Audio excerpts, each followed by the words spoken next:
Dan langsung kami akan membahas lebih lanjut terkait kesiapan menghadapi puncak Omikron yang diprediksi akhir Februari hingga Maret 2022. Dan telah bergabung bersama kami yaitu Wakil Menteri Kesehatan RI, Bapak Dante Saxono Harbuono. Selamat siang Pak Dante, semoga sehat selalu. Selamat siang, sehat juga Mas.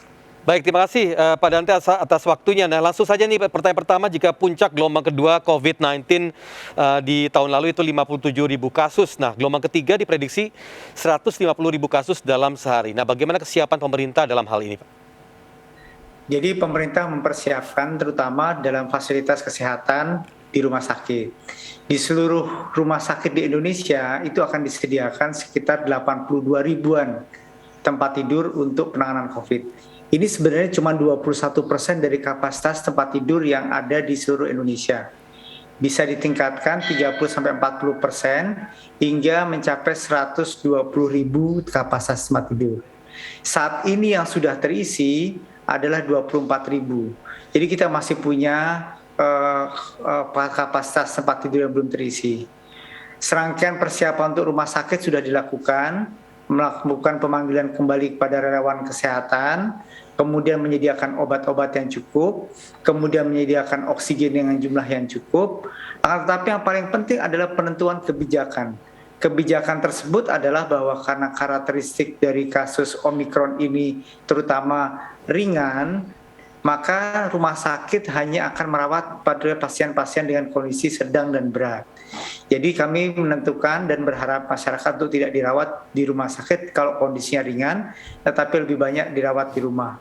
Dengan serangkaian persiapan tersebut, mudah-mudahan keterisian rumah sakit untuk pasien-pasien yang harus dirawat di rumah sakit bisa teratasi dengan baik. Itu adalah serangkaian yang kita persiapkan menghadapi lonjakan kasus untuk COVID varian Omikron ini. Baik, dan terkait dengan tenaga kesehatan, seperti apa Pak persiapannya? Kami telah merekrut kurang lebih saat ini untuk memanggil para relawan kembali bekerja di daerah-daerah epicentrum, seperti DKI Jakarta. Sudah ada sekitar yang mendaftar sekitar 5.000 relawan yang dikoordinir oleh Kementerian Kesehatan yang nanti akan dimobilisasi ke tempat-tempat epicentrum. Begitu juga untuk tenaga kesehatan dokter dan dokter spesialis untuk tetap menjaga bahwa pelayanan kesehatan itu tetap terkendali karena mungkin akan ada tenaga kesehatan yang juga terpapar COVID dan harus istirahat di rumah, maka kami akan melakukan persiapan agar para tenaga kesehatan yang bukan berada di daerah epicentrum bisa dimobilisasi ke daerah epicentrum sehingga pelayanan non-COVID pun bisa terkendali dengan baik. Baik, Pak Dante, kalau terkait dengan kapasitas tracing yang dianalisa sejauh ini memang penularan Omikron jauh lebih cepat dibanding kapasitas tracing. Nah, bagaimana langkah pemerintah untuk mengantisipasi lonjakan terutama terkait dengan tracing di Indonesia? Jadi kita maklumi bersama bahwa COVID varian Omikron ini mempunyai potensi penularan 5 kali lebih cepat dibandingkan dengan varian Delta. Sehingga kapasitas tracing pun akan mengalami kendala. Kecepatan peningkatan kasus melebihi kecepatan kemampuan untuk melakukan tracing. Yang kami lakukan saat ini adalah mengimbau kepada masyarakat untuk melakukan pemeriksaan virus dengan baik menggunakan antigen atau menggunakan PCR apabila mempunyai gejala-gejala yang mirip dengan gejala-gejala klinis COVID-19 infeksi. Baik, Pak Dante, terakhir nih, terkait dengan pasien yang masuk kategori yang tidak ada symptoms ataupun dengan gejala ringan yang memang dianjurkan untuk diisolasi mandiri. Nah, salah satu layanan yang diberikan pemerintah adalah telemedicine. Nah, sejauh ini bagaimana analisa pemerintah terkait kendala telemedicine dan juga solusi apa saja yang ditawarkan atau diantisipasi oleh pemerintah ke depannya? Jadi untuk telemedicine sekarang sudah sekitar 164.000 pasien yang teridentifikasi secara otomatis melalui NAR.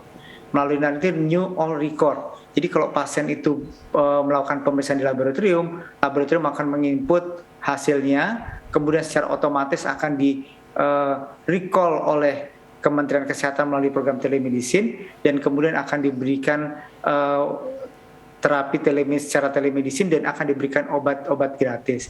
Memang ada beberapa kendala yang masih dihadapi, terutama karena kami identifikasi ada 14% yang nomor teleponnya tidak valid lagi dari nomor telepon yang terisi di NAR. Ini menjadi kendala dan akan kami perbaiki. Tetapi sejauh ini untuk persiapan telemedicine ini, baik kemampuan kita untuk menyediakan obat-obat dan kemampuan sistem yang dibangun dengan menggunakan telemedicine akan terus diperbaiki, sehingga telemedicine ini menjadi salah satu alternatif untuk tetap menjaga masyarakat, walaupun dia terisolasi secara mandiri di rumah atau terpusat, akan tetap mendapatkan perawatan oleh pemerintah, dengan bantuan pemerintah dengan mendapatkan obat-obat secara gratis. Baik, Pak Wamen, sekali lagi terima kasih atas waktunya bersama kami di Seputaran News RCTI dan kami doakan sehat selalu. Terima kasih. Terima kasih. Salam sehat. Pak Dante Saxono Harbuono, Wakil Menteri Kesehatan Republik Indonesia.